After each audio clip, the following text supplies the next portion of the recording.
আসসালামু আলাইকুম প্রিয় শিক্ষার্থী, আমরা টেবিলের মধ্যে ছবি অ্যাড করব, ঠিক আছে। ওই ছবিটাকে আমরা লিংক করব। ছবিটা লিংক করা মানে কি, যদি কোনো একজন ব্যক্তি গ্রাহক ওই টেবিলে ক্লিক করতে করতে যদি ছবির উপর ক্লিক করে ফেলে, তাহলে একটা নির্দিষ্ট ওয়েবসাইটে চলে যাবে। আমরা এটা জানি, আগে থেকে জানি যে ছবিকে লিংক করা মানে ছবির উপর ক্লিক করলে একটা ওয়েবসাইটে চলে যাবে। তবে এই ছবিটা এখন শুধুমাত্র টেবিলের মধ্যে অ্যাড হবে। তাহলে দেখো, এই ছবির নিচে অবশ্যই একটা কি থাকবে, দাগ থাকবে, যে দাগের মাধ্যমে বোঝা যাবে এই ছবিটা লিংক করা আছে। কেউ যদি ছবির উপর ক্লিক করে তাহলে চলে যাবে সেই ওয়েবসাইটে।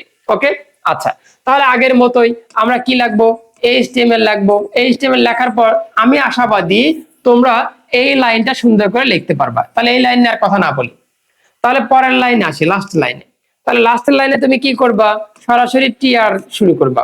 তাহলে টিআর শুরু করার পর জিপে 5.00 লিখবা, তাহলে টিডি। কিন্তু এই লেখাটা কি আছে, এই লেখাটা একটু আগের ক্লাসেও বোঝালাম, মানে গত লেকচারে। অ্যালাইন কি লিখতে হবে, অ্যালাইন সেন্টার লিখতে হবে। ওকে, সেন্টার লিখলা, লেখার পরে যা লেখা ছিল হুবহু তোলো, তারপরে কি লিখে দেবা, /টিডি লিখে দিবা। এরপরেই হলো আমাদের মেইন কাজ।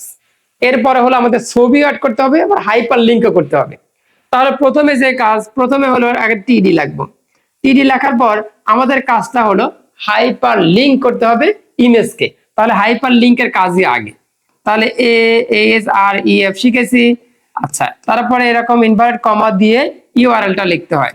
ইউআরএল কিভাবে থাকে সেটা পরীক্ষা হলে সুন্দর করে তোমাকে এইভাবে লেখা থাকবে, যে http creativestar19.com, এভাবে সুন্দর করে লেখা থাকবে, ঠিক আছে। আচ্ছা, তাহলে এখন শেষ করে দিবা, সুন্দর করে অ্যাড্রেসটা লিখে ক্লোজ করে দিলাম। তারপরে কিন্তু এখন ইমেজ যুক্ত হয়নি, তার কারণ কি, আমরা ইমেজের ট্যাগটা লিখিনি। তাহলে ইমেজের ট্যাগ আবার লিখতে হবে। তাহলে SRC, তাহলে SRC সংক্ষেপে সোর্স ছিল আসলে। তারপরে আমরা এই ছবির নামটা লিখে দেবো। ছবিটা কি নামে ছিল আমরা বলছিলাম, ছবির নামও পরীক্ষা হলে লেখা থাকবে, কলেজ নামে ছিল। যাই থাকবে তার সামনে কি লিখতে হবে, JPG লিখতে হবে। ওকে, তাহলে এটা লেখার পর আমরা এটা শেষ করলাম। শেষ করার পরে ইমেজ শেষ। ইমেজ শেষ হওয়া মানে কি, ইমেজ শেষে তার ক্লোজিং নাই, ক্লোজ দিতে পারতেছি না। তাহলে কাজ শেষ হয়ে গেছে, শেষ হয়ে গেছে লিংকের, লিংক হাইপার লিংকের ক্লোজিং /a। তারপরে কি শেষ হয়ে গেছে, তারপর শেষ হয়ে গেছে /td।